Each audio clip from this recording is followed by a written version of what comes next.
wrapping up another shift, feeling good. I felt like today was so busy, and it kind of got complicated because we didn't get any breaks. And it helps to be able to stay alert after a long day by chatting with you guys. I've been seeing some comments about, why are you on your phone? But nobody, I don't know, to me that doesn't make sense because we talk to our passengers in the car and I'm looking at the road. So to me that doesn't make sense. It would be one thing if I was looking at my phone and driving, but this is like hands-free, chatting with a friend on the phone. So I don't know, if you're the type of person who just looks at the road, doesn't listen to any music, doesn't take a phone call, hands-free phone call, then, you know, maybe you can tell me something, but I don't get concerned about that. But yeah, today was one of those days where I really feel like things were kind of clicking into place, like in terms of like the new unit and being able to put things together in like an appropriate timeline, and also to be like understanding what to do and when a little bit more independently. My patients were adorable. I got an admission and I took care of a patient who I had been taking care of last week. Doesn't speak English, speaks another language, and that guy, he's so funny. He was talking in his native language and he was on the phone. And his family was explaining to me, he's saying that he loves America because the nurses are so jolly all the time. And they're just so happy. And then he does this fake, like, jolly laugh. He goes, ha, ha, ha, ha. And he kept doing it over and over again every time I would go take care of something for him. He was making a point to, like, do this ha, ha, ha thing. And I thought that was just so funny.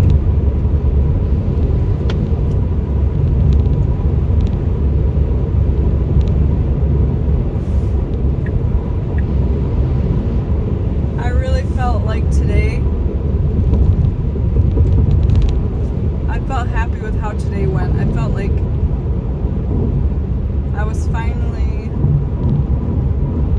becoming more comfortable in the sense of like managing everything that I had to do and recognizing how to operate. And it's funny because I'm coming right up on that 3-month timeline that I always talk about, and how that is like usually the amount of time that it takes me to start to feel like I can trust my colleagues, and I sense that they're trusting me more.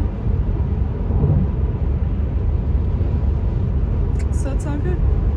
And my patients did not code. Everyone survived.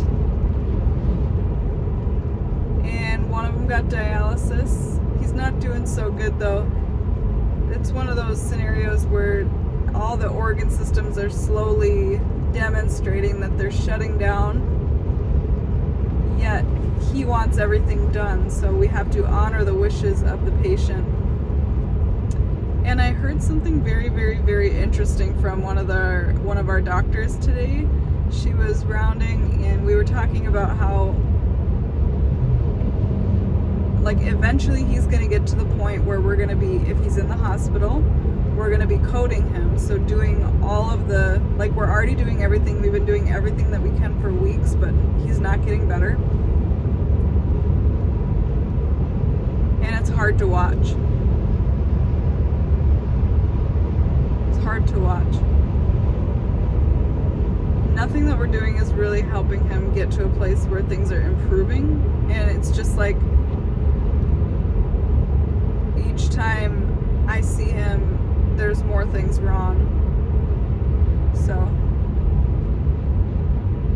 it's a tough one, but the doctor was saying that instead of feeling like a huge ethical conflict these patients, we should look at it more of like this is practice for staff to get more experience in emergencies when that does happen. And I thought that was really a really nice take on that type of situation. Like, if you're taking care of a patient who you know is eventually going to circle the drain and their heart is going to stop, or something is going to happen where we're going to have to either shock them, be doing chest compressions and trying to save their life when they actually pass away, they're not actually going to survive it.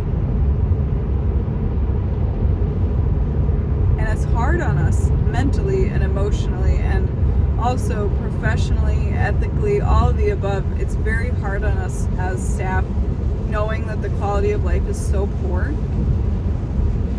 yet they still want to be here.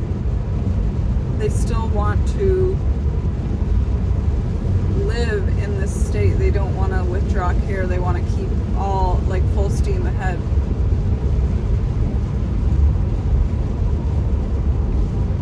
I always ask you guys for stories, or if you've ever encountered a situation like this where you know it just doesn't sit right with you, that we're doing everything but it's still not your choice because you are the nurse, you're the healthcare staff, and they are the patient, and they get to decide what they want to do with their life. Yet we are responsible for the outcome. I guess maybe not the outcome, but what we're going to do when we know the inevitable happens. It's a very unsettling feeling. Because you know you have no control. You know it's going to happen, and you just pray it doesn't happen with you. Because you don't want to be the one to break their ribs. For those of you that don't know what I'm talking about, when you do chest compressions on somebody, compress their chest to keep the blood flow pumping throughout the body, a lot of times, especially in elderly patients, ribs break. And that causes more problems because then you can poke a hole in the lung. And that happens more often than you'd think.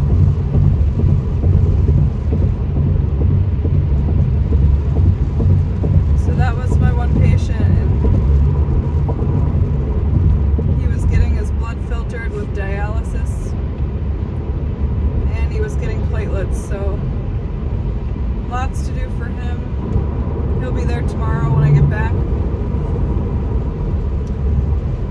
And then I admitted a nice lady who also didn't speak English, and she had her family members there to help support her. She had low blood pressure issues, and we're trying to find out if she has any infectious process going on, but we can't find anything so far, so I don't know, she might be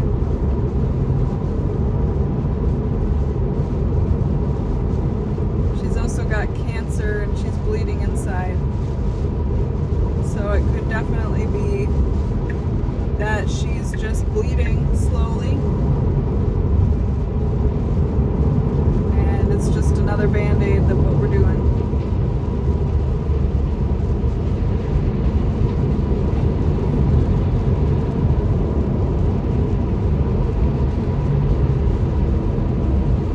I've heard of this conflict so much when I'm reading or listening to other people who take care of patients in the hospital setting.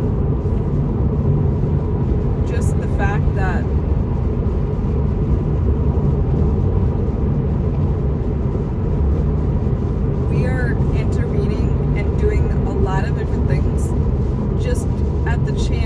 extending their life a few months, or maybe we're extending their life at the most half a year. A year, I'd be surprised. But it's very disheartening because you don't want to be the one to tell the patient and the family member that it's not looking good, and in fact we don't.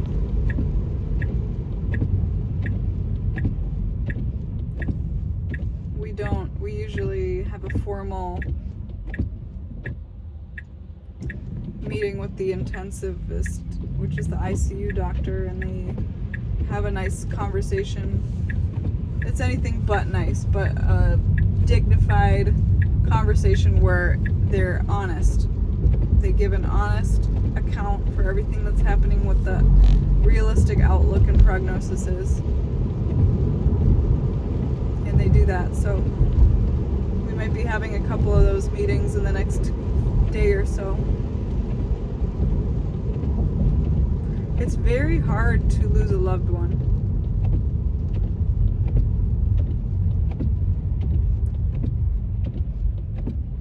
I just lost somebody close to me to cancer, and this is somebody that was very, demonstrated what generosity is from a very young age, from I'd say early teenage years. This person showed me a level of generosity that I didn't know I could have access to, and that was just grace. This person showed me and demonstrated what I feel like God's grace is like, which is so beautiful. I pray that every single person watching this video gets to experience that grace, whether it be from God or from somebody in your life, because it's grace that gets you a result that you know you couldn't have gotten yourself. You have no capacity in your situation to get that result. Somebody else had to come in and do it out of the goodness of their heart, the generosity that they decided to show you. So this person, ever since I was young, has been doing little things, big things rather, giftings. And I know that I'm not the only one that received. And they did it in such a private way. It was so amazing. And I love when people allow God to move through them in that way, because it's just really sacrificial. It's really a walk of obedience, I believe. And so I really grieved that person when they passed. I couldn't believe it. And I was praying that God would heal them and do a miracle, and that didn't happen. And I was so sad. I don't feel so sad to the point of being upset with the Lord at all, but the point that I really felt sad about was I knew that he left somebody behind in this world. And sometimes this world is so hard. It just didn't seem right. But that's not for me to decide. That's not for me to judge or call. Because God's ways are not our ways. So I leave room for that, and I acknowledge, and I'm just so grateful for their life and everything that they did and every life that they touched, and how supported and loved I felt through their life. So I was just sad because, I believe in eternity. I believe that, he was saved and everything. He was probably one of the most demonstrating of Christ's behavior in all the people I know. One of the most demonstrative. I don't know if I even said that right, but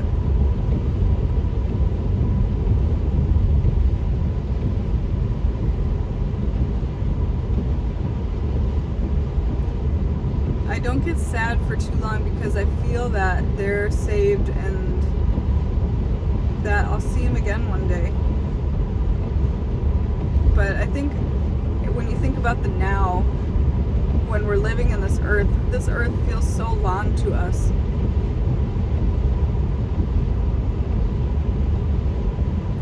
For God, it's a blink of an eye, because time doesn't exist in his world.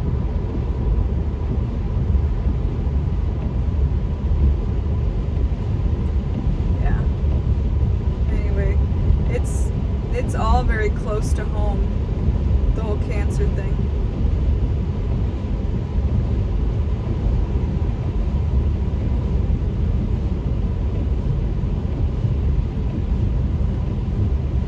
How did you guys handle it when you found out a loved one was diagnosed?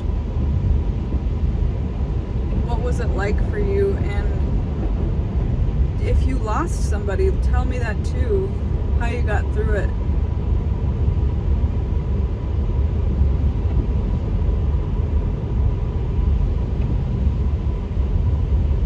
Did you trust in God, or were you upset?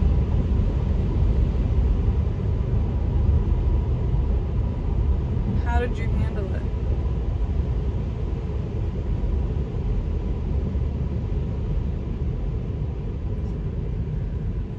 Thank you guys for keeping me awake and focused on this drive after such a long day.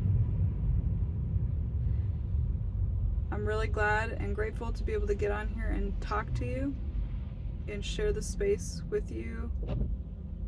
I think God's doing incredible things through this community. And I'm looking forward to seeing you in a future video. Bye.